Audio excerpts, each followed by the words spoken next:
Assalamualaikum warahmatullahi wabarakatuh. Perkenalkan, nama saya Haji Faizal Fikri. Dalam hal ini mengajak kepada seluruh kaum muslimin dan muslimat di mana saja untuk mendukung channel Masjid Iqomah UIN Sunan Gunung Jati Bandung dengan cara subscribe, like, dan komen di bawah. Jangan lupa tetap jaga protokol kesehatan dengan memakai masker, cuci tangan, dan menjauhi kerumunan. Wallahul muwafiq ila aqwamit thoriq. Assalamualaikum warahmatullahi wabarakatuh.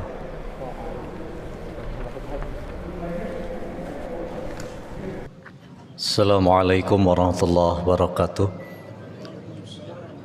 Alhamdulillahirabbil alamin.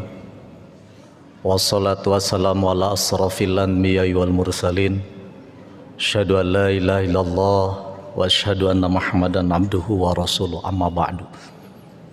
Ayyuhal hazirun, ittaqullah haqqa tuqatihi wa la tamutunna illa wa antum muslimun. Qala Allah ta'ala fil Qur'anil Karim, a'udzu billahi minasyaitonir rajim. Bismillahirrahmanirrahim. Wa may ya'shu an dzikrillah nuqayyid lahu syaitonan fahuwa lahu qarinun. Shadaqallahul azim.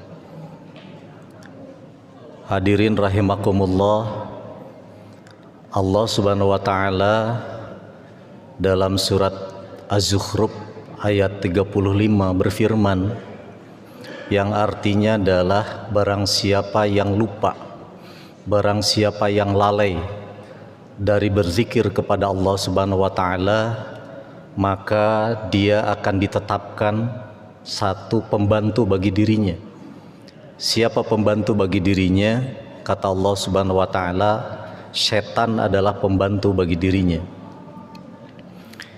Ayat ini memberikan penjelasan kepada kita urgensitas zikir bagi manusia pada dasarnya adalah menghilangkan ketergantungan manusia terhadap setan. Artinya bahwa manusia harus bergantung kepada sesuatu yang memiliki kekuatan yang luar biasa dari segala sesuatunya. Zat yang memiliki kekuatan yang luar biasa dari segala sesuatu, maka kemudian dia layak untuk disebut-sebut, layak untuk dijadikan penyerta bagi manusia. Siapa dia? Allah subhanahu wa ta'ala. Persoalannya adalah kalimat zikir dalam Al-Quran kemudian bisa kita maknai dengan beberapa makna. Makna yang pertama, zikir dalam Al-Quran disebut dengan zikrullah. Ala bi zikrillahi. Kalimat zikir di sini berarti menunjukkan sebuah lafaz, sebuah kalimat yang sudah ditetapkan oleh Allah subhanahu wa ta'ala. Maka kemudian kita seringkali mengenal ada kalimat tasbih, tahlil, takbir, tahmid. Itu kemudian diklasifikasikan dalam bentuk zikrullah. Maka kalimat zikir berarti talafud bi zikrillah. Kalimat zikir yang kedua diterjemahkan dalam Al-Quran juga diterjemahkan dengan makna tazkirah. Tazkirah berarti peringatan. Peringatan dari Allah subhanahu wa ta'ala agar manusia bisa kembali pada jati dirinya. Maka zikir yang model yang kedua itu adalah merupakan makna yang berarti tazkirah. Allah memberikan peringatan agar manusia kembali pada jati dirinya. Jati diri manusia tentu saja sejak awal sudah ditetapkan oleh Allah subhanahu wa ta'ala dalam posisi sebagai manusia yang hanif, manusia yang memiliki kehanifan, manusia yang memiliki kefitrahan terhadap apa? Terhadap nilai-nilai kebaikan. Oleh karena itu tidak ada pada hakikatnya manusia yang memiliki karakter jelek. Sejak awal Allah menciptakan manusia memiliki karakter hanif dan fitrah.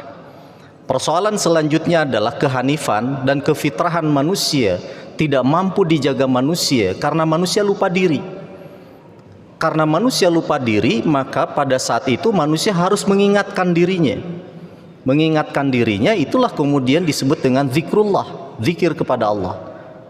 Tidak hanya cukup melafadzkan talafud biniat, seringkali juga manusia harus diingatkan dalam bentuk apa? Dalam bentuk ancaman dari Allah Subhanahu wa taala. Maka kemudian diterjemahkan peringatan. Allah memberikan peringatan yang sangat keras kepada manusia agar manusia bisa sadar diri.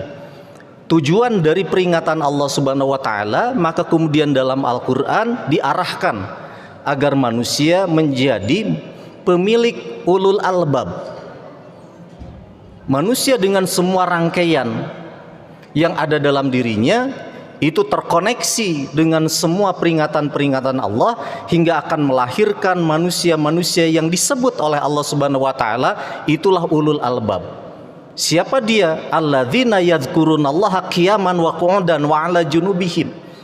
Jadi tidak ada ruang yang terbuang dalam diri manusia karena dia mampu menangkap semua tazkirah dari Allah, kemudian dia publikasikan tazkirah dari Allah dalam bentuk apa? Dalam bentuk aktualisasi yang mencerminkan bahwa apa yang dia lakukan adalah bagian yang tidak terpisah dari ajaran Islam.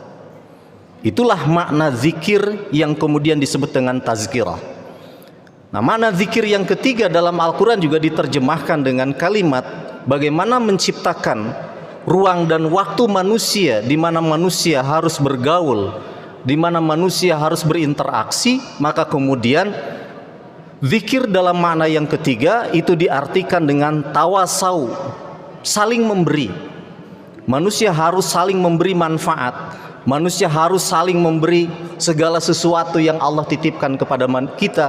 Manusia, hatta Allah memberikan sebuah harta pada diri kita, maka kemudian kita juga memberi manfaat dari harta itu kepada orang lain. Maka pada dasarnya saat itu kita sedang melakukan sebuah proses saling mengingatkan bahwa harta yang kita kuasai bukan milik kita, tetapi harta yang kita kuasai ada milik orang lain, dan itu juga adalah merupakan bagian dari peringatan kepada kita. Secara spesifik pada satu saat harta yang sesungguhnya itu milik kita kemudian hilang harta itu dari diri kita, maka pada saat itu ada sesuatu yang harus kita evaluasi dalam diri kita. Jangan-jangan harta yang kita kuasai tidak pernah didistribusikan secara hak kepada yang lainnya. Akhirnya apa? Akhirnya harta itu menjadi malapetaka, tidak menciptakan kemaslahatan. Itu semua persoalan terjadi dalam kehidupan kita. Maka kata Allah Subhanahu wa taala, hati-hatilah, dalam tiga kerangkaian ini ada setan di dalamnya, dan kita harus keluar dari zona setan itu, dan kita harus mendekati zona yang kemudian disebut oleh Allah Subhanahu wa taala zona para malaikat. Kita harus mendekatkan diri kita, kalbu kita dengan malaikat dengan cara berzikrullah, berzikir kepada Allah. Marilah kita juga bersama-sama zona antara diri kita dengan alam semesta juga didekatkan dengan zona-zona para malaikat, sebab malaikat terus-menerus memantau kita dan memberikan inspirasi kepada kita. Tinggal persoalannya adalah sejauh mana kita mampu menangkap para malaikat itu memberikan informasi yang terbaik kepada kita. Dan yang terakhir adalah zona yang harus kita kuasai dan harus kita pahami adalah zona kebersamaan kita. Zona kebersamaan kita itu adalah bagian yang tidak terpisah dari proses mencerminkan siapa diri kita, siapa saudara kita. Antara kita dan manusia yang lain bersaudara, dan secara spesifik antara kita itu diikat oleh sebuah akad yang sama bahwa kita beriman, muslim dan mukmin kepada Allah. Jika kita muslim dan mukmin kepada Allah, maka tidak ada satupun dalam nurani kita untuk iri, untuk dengki sesama kita, tetapi kita terus-menerus bersama-sama membangun diri mencari ridho Allah Subhanahu wa taala. Mudah-mudahan pertemuan kita pada hari ini mengingatkan kembali atas dasar bahwa kita adalah hamba-hamba Allah yang ingin selalu berinteraksi, berkomunikasi dengan Allah Subhanahu wa taala, dan mudah-mudahan komunikasi kita dalam bentuk cara dan apapun, mudah-mudahan oleh Allah Subhanahu wa taala diberikan dukungan yang sangat kuat pada diri kita, dan kita diberikan kemampuan untuk mampu memahami semua keinginan Allah Subhanahu wa taala. Dan marilah kita bersama-sama berkomitmen untuk saling tausiah di antara kita, watawasobil haqqi, watawasobil sobri, watawasobil marhamah, agar kehidupan kita menciptakan kehidupan yang penuh kemaslahatan, penuh keberkahan. Amin ya Allah, amin ya rabbal alamin. Akhiru kalam, wassalamualaikum warahmatullahi wabarakatuh.